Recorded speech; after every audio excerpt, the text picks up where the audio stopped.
Hi, I'm Sid, and you may know me as Geek from my streaming days, and I'm here to tell a little bit about my story. I'm going to be sharing my story here on YouTube. Hopefully, as time goes on, the production value gets better. I get better at doing this, but if I don't start somewhere, I'll never start. So, I'm going to start with a story of how I came to be at the church I currently go to.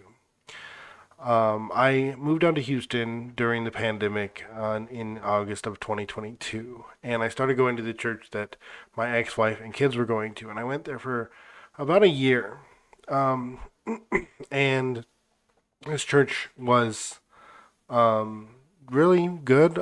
There was a great group of guys in the men's class that I attended, and um, it was good to bring my kids to Sunday school and things like that. But I was starting to feel like it was just too big of a church for me to feel like I would ever really build any meaningful relationships with other Christians.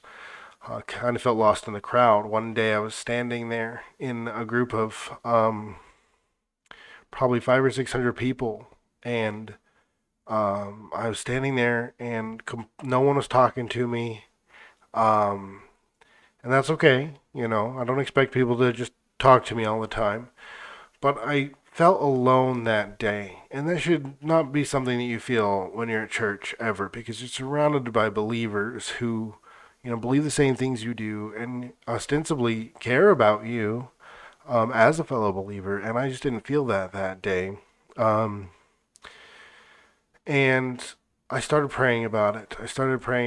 My ex-wife wanted me to go to a different church for her own personal reasons I won't get into, but basically I started praying about that. I was also praying about whether or not I should have a job because I'm currently a college student that gets the GI Bill, plus some disability from my military time. And a lot of Christians believe that we should have jobs and be gainfully employed. But I felt like my job was to raise my kids and to pursue an education that would lead to a ministry. So anyway, so I was praying about the job thing, and I felt I got an answer to that. I was in the shower one day where I honestly do most of my praying, and I felt like God told me, "You don't need to get a job. If I want you to have a job, I'll give you a job." And I went, "Okay," and that was a Friday.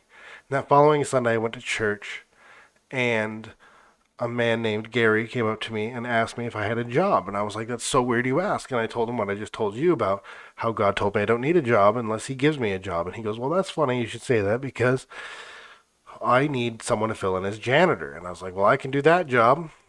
I was like, he said he'd do the background check on me. And if everything worked out, then I would fill in for a janitor for a couple weeks this was around Thanksgiving of 2021. So I heard back from him, and the fact is, like, God literally was like, "Stop looking. You don't need to worry about finding a job. What you need to worry about is I'll give you a job if I want you to have a job." So I got this temporary job. I worked for like 3 weeks there, while the other custodians went on vacation, and I learned how to do that, and I've done it a couple times since then. And the thing I noticed when I went to this other church, I forgot to mention, this other job was at a different church that I knew about but I'd never been to. And I noticed while I was working there, everybody just seemed so nice. And I was very surprised by that because, like,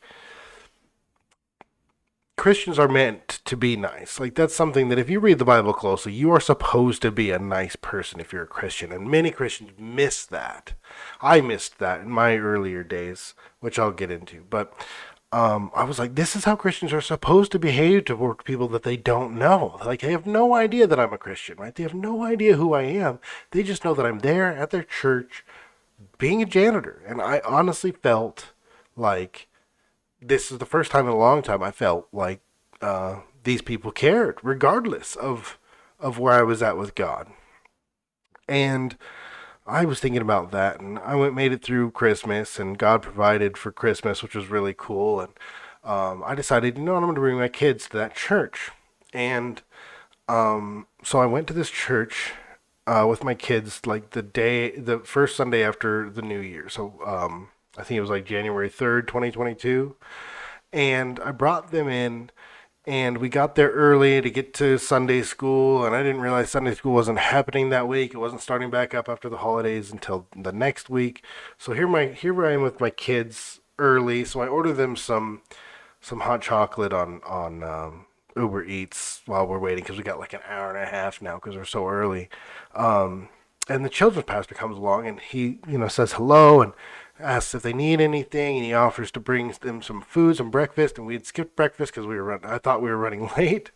That's why I ordered the hot chocolate, and then he offered to bring us some kolaches that were left over from some other thing. And so he brought those over, and my kids got to eat, and that was really nice of him. And I was like, yeah, I was telling my kids, man, this is why I wanted to bring you kids here to see how nice these people here are. And it struck me like, wait a second, why aren't I going to this church?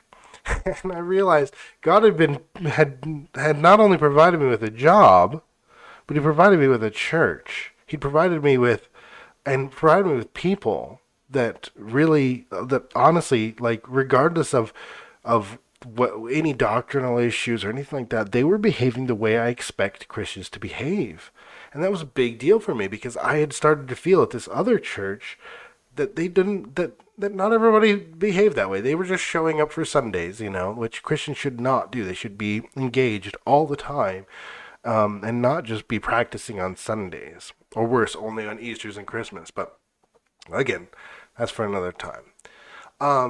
So I started going to this church on a regular basis, and since then I have started to see that God really put these people in my life. God has started to build on this foundation, on this church. And I sense like one thing I recently, like, I went to a men's retreat in April, and it was just a great experience. I had a great time, and I've never been on one of those before. So like the fact is though, I felt like this is where I'm supposed to be going. I started paying my tithe. I've been paying, and that's been great. Like I've never really wanted to pay my tithe up to now, so I've honestly, like, something about this church, right? And God put it in my life and put these people in my life, and he's been working a lot. And that's why I'm telling this story now, is because I feel like not enough people tell these stories about the little things. And this isn't little to me, but some people might think this is little and wouldn't call it miraculous at all. It's just coincidence. But I literally prayed about this the Friday before it started all working itself out. And the Bible tells us that when you seek God first, all these things will be added unto you. That's in Psalms somewhere. I'll look it up and I'll put it in the description. But what he's talking about is that, like, if you really rely on Him to direct your paths, that He really will make sure that everything that you worry about, you don't need to. That He's got it taken care of. And so I just wanted to share that. And if you like this story, you want to hear more, like, comment, subscribe. I am going to be doing this on a regular basis, probably 2 times a week at first, just as we get started. We'll see where it goes. I really do feel like God is calling me to ministry here on YouTube and in other places. But like I said, this one's gonna be low production. There's not gonna be any cuts. I just told the story. Didn't even look up the verses ahead of time, because if I don't start somewhere, I'm never gonna get started. So, like I said, like, comment, subscribe, and we'll see you next time.